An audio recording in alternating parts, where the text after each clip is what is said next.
Rob Roy Hill Climb. Now that's a name which springs to mind in all Victorian motorsport enthusiasts. It started in 1935 and it's been running now for 70 odd years. What we're trying to do with this film is to show you something of the history of the hill, some of the characters, some of the cars which raced over this period of time. In the 1940s and 1950s, it was not only a significant part of motorsport, but a great social occasion. We've made the film because we think the story should be told, and we all hope you enjoyed.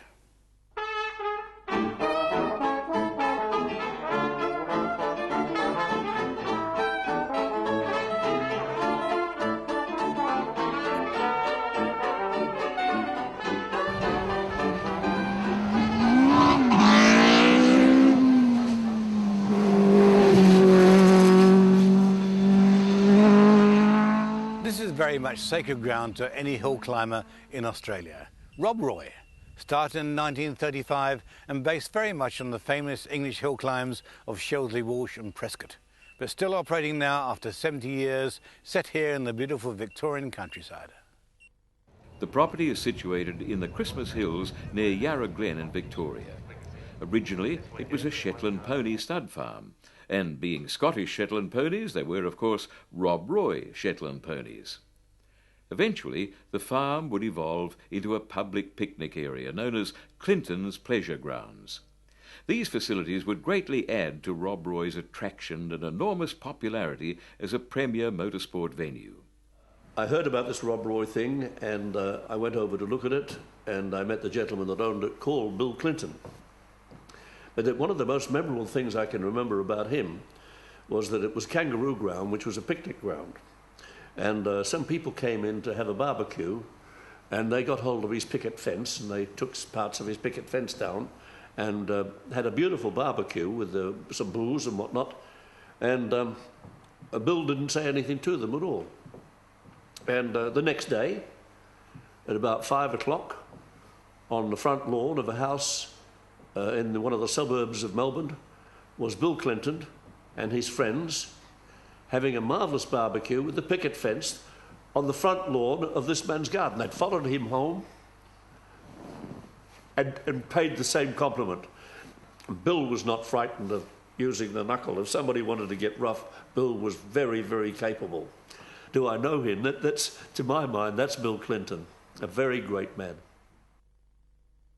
At the very first meeting on the 1st of February 1937, there were many notable drivers of the era, including Les Murphy, who'd won the Australian Grand Prix in 1935, driving his P-type MG. Jack Day was on the racing committee of the RACV at the time, and also a light car club member. Jack was a real motivator of motorsport as far back as 1911. He drove his Bugatti with an American V8 engine at that first Rob Roy meeting. Finishing behind Jack Day was Tom Luxton in his Lagonda. Tom Luxton actually started the McEwen's retail stores throughout Melbourne, and of course that must have financed his motor racing to a large degree. But it was Jack Day who set the fastest time of the day in 1937 at 37.39 seconds, but remember, the road then was unmade.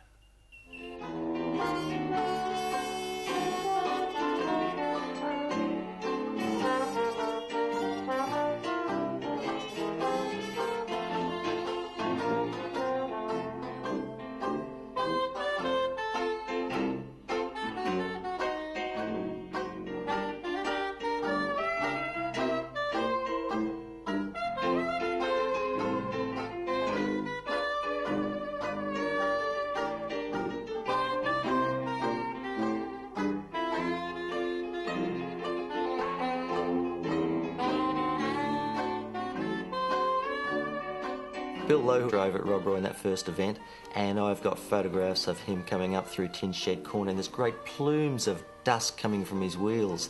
It must have been fantastic. Of course, Rob Roy at the time was just purely dirt. It wasn't until later that they put bitumen on the track for the 1938 meeting. Just prior to the Australian Hill Climb Championship in 1938, George Martin, the Light Car Club president at the time, was over in the UK. He was able to entice a couple of internationals to come to race at that meeting.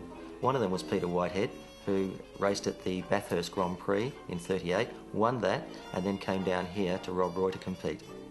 With Peter Whitehead and Alan Sinclair coming to the meeting, the crowd was fantastic. The documented crowds of several thousand came to the hill climb on that day.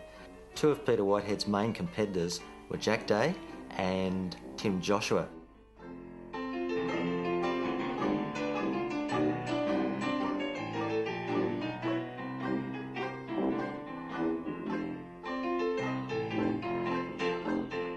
Unfortunately for those two drivers, they had accidents on their second run.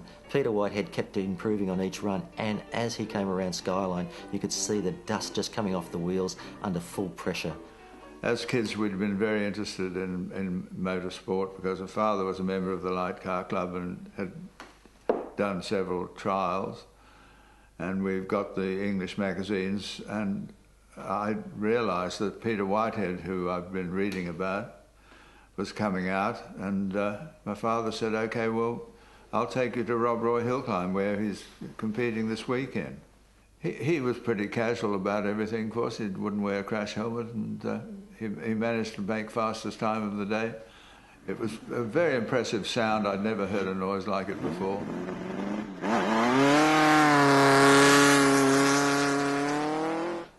Ted Gray, in the Mail Special, introduced a new car to Rob Roy. Had smaller wheels. It was a dirt track type of car, and of course that's what Rob Roy was at the time, a dirt track, and these guys were able to handle that surface so much better than the proper cars. In 1939, The Sun ran an ad that said, "Expect hill climb records to be broken," and that's when Frank Kleinig, called Dirt Track Charlie, came down from Sydney. To see him on the day in the Special, which was an MG chassis with this great Hudson motor in it, coming around through Skyline with the dust flying off his wheels, it must have been fantastic. I was a spectator at Rob Roy when Frank Kleinig came down from Sydney in the Hudson Special, the Kleinig Special. And when he had the bonnet off the car, and I just could not believe that a Hudson engine could be so developed. It had 4 AML carburetors on it, chromium plated exhaust pipes going over the top. It had everything that made it go fast. Aluminium cylinder head, all heavily finned for cooling. I just could not believe it. And I went back and had a look at my Hudson engine, which looked so sedate with a single carburettor and a cast iron manifold and an iron head. I said, I'm going to copy Kleinig's car. Well, Arthur Wiley, with his brother Ken, came to that last meeting before the war. On the day, Arthur had 3 runs there, and the last one he did broke the outright record of Peter Whitehead from the previous 2 meetings ago. Just prior to the war, the Light Car Club lost their club rooms to the Army. They took possession of it during those war years, and Arthur Wiley joined the Air Force, and 40 of the members of the Light Car Club joined the forces as well. So there wasn't much motor racing during that period of time. During the war years, Rob Roy fell into decay, which is a vital Japanese supply line. Not for the men who fight wars. These amazing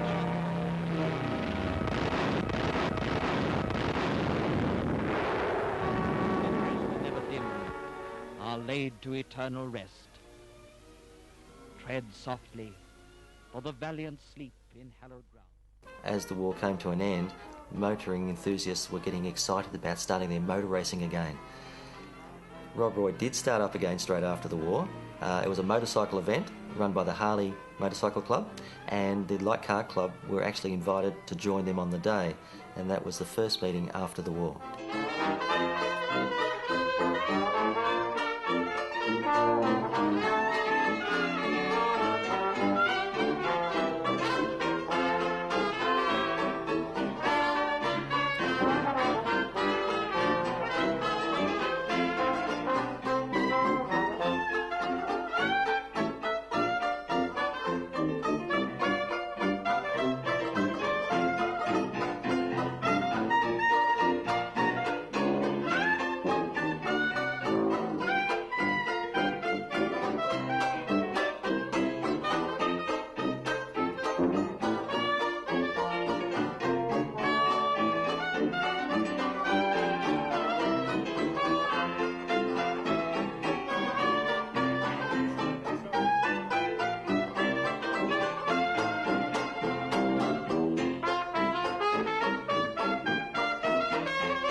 After that Harley Motorcycle Club meeting, the Light Car Club then had their very first meeting.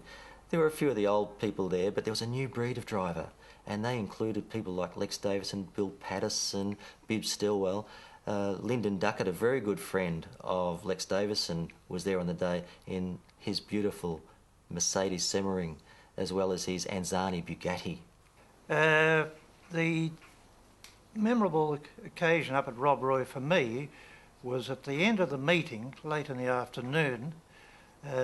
Lyndon Duckett and Lex Davison decided to line their cars up at the top of the pits, which is just near Tin Shed Corner. And it was a very famous photo. We didn't realise at the time it would become such a famous photo.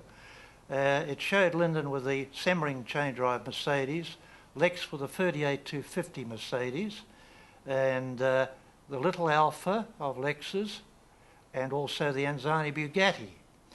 And it really was an impressive sight. Everybody was looking at this lineup of cars, and the two drivers were standing with their cars.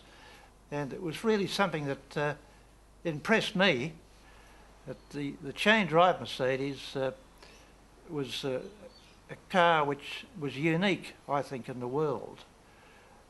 It was a special hill climb car built for the Semmering Hills in Germany, and Lyndon was very lucky to get it. He got it during the war, and it had to be have a lot of work done on it before he had it running.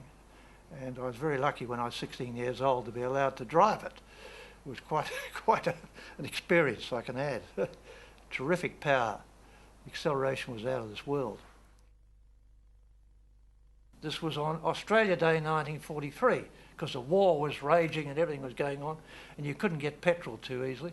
So anyway, I just was so excited about this car arriving home. At last I'd got a Bugatti, and along comes this dreadful looking thing with rattling and banging, and the engine had been just thrown in on blocks of wood and bits of rope to hold it in, the Hudson motor. And I rushed around to tell Lyndon it's arrived. So Lyndon Duckett came around and said, "Oh my God, did I put you onto this? I'm so sorry." I said, "I'm not sorry, Lyndon, I've got a bug at last." He said, "You've got a lot of work too," but he said, "I'll try and help you." And that's when, of course, he came to the rescue to machine up bits and pieces for me at Healings.